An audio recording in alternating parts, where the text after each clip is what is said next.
Hello, lovely year ones, and welcome to day 2 of our week 4 English. So for our starter activity today, I would like you to split your page into 2 parts, just like I have done here, line down the middle, and then on one side I'd like to put a tick, and on the other side I'd like you to put a cross. So pause this video now and draw your table for me. Okay, hopefully you have drawn your table. Your next job is, as you can see down the sides of this table, there are lots of our words that are our common exception words, and some of them are spelt right and some of them are spelt wrong. How have I managed that? What I would like you to do is read the words and write them into the tick, meaning they're spelt right, or the cross, meaning I have spelt them wrong. So for example, this word first, was. I know that that is how you spell the word was, so I would write it in the side with the tick. Then you would move on to the next one. So your job now is to pause the video and sort the words into the correct side, and then we will check the answers together. Okay, hopefully you have written all of those words into the correct side and we will look at them. So obviously before we've got was in our correct side. Next word, us. Was. So it sounds like was, but is that how we spell the word was? Nope, it's not. Next one, what. Is that how we spell our common exception word what? Nope, so that is not spelled correctly. Went. That is how we spell the word went. When. What do we think? Yes or no? That is correct. Little. I have tried to write the word little. Do we think that one is correct? No, it's not. I've got my and my the wrong way around. Next one then, people. That is the correct way of spelling people.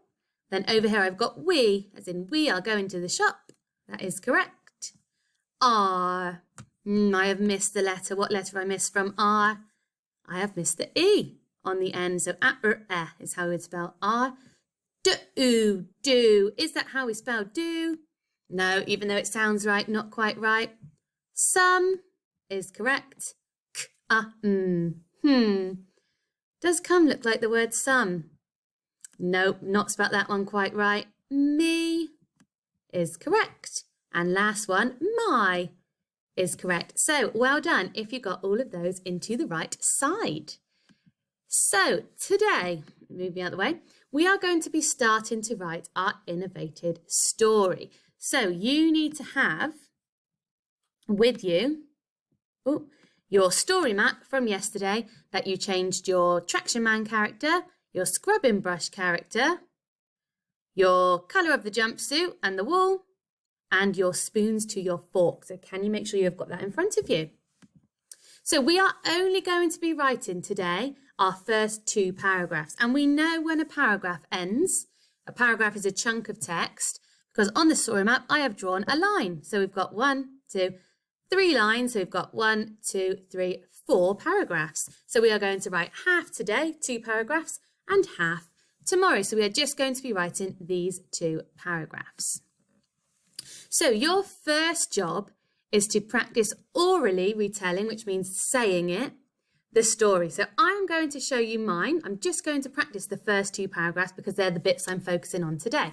So I'm going to show you my story, and then I'd like you to pause the video and tell me your story. So on Christmas Day, Granny gave Milo a blue jumpsuit with a matching bonnet. Full stop. Milo hated them. Full stop. When he tried to save Cupcake, she just laughed at him. Ha ha ha. Full stop. Milo sat sadly on the kitchen cliff. Full stop.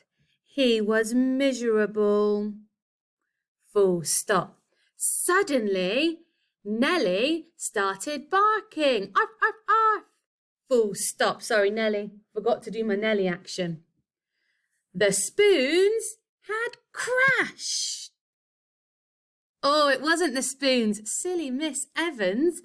Let me go back to the start of that paragraph because I made a mistake. I'm going to go back to suddenly. So remember, if you get yours wrong, just go back to the start of the paragraph. Suddenly, Nellie started barking. Arf, arf, arf. Full stop. The forks, what do we do for forks, had crashed. Full stop. How can we save them? Question mark. Shouted Milo. And then hiding under there, is a cheeky full stop that I've managed to stick Milo over the top of. So now it's your turn to pause the video and practice that first part of your story. Remember, if you go wrong, like I did, just go back and start again from the start of your paragraph. So off you go. Okay, hopefully you've had a chance to practice the story and you are ready to write. So what we are going to do is use my story map, where should I put me, at the bottom, to write my first sentence. So what I have got in front of me, obviously you will have yours on the table in front of you, but I am on the computer, so I'm just showing you what I've got, is I've got my story map and I've folded it in half so I can just see the bit I'm writing. And I have got my story writing word map, which is on at the end of this video. Therefore, you also will save it onto the home learning page. So I want to look at my first sentence. I know this is my first sentence. So on Christmas Day, Granny gave Milo a blue jumpsuit with a matching bonnet. Full stop. So I can see there that my first word is actually written on my story map. So I need a capital letter. There we go. Christmas. I'm not sure how to spell Christmas.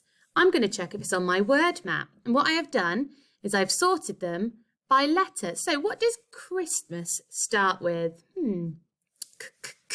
It is a K. So I'm going to find K, and then under K, I have got two words. I've got Christmas and cupcakes. I'm going to copy Christmas, and it's got a capital letter because it's a proper noun. So on Christmas Day, and then Granny, capital letter, gave.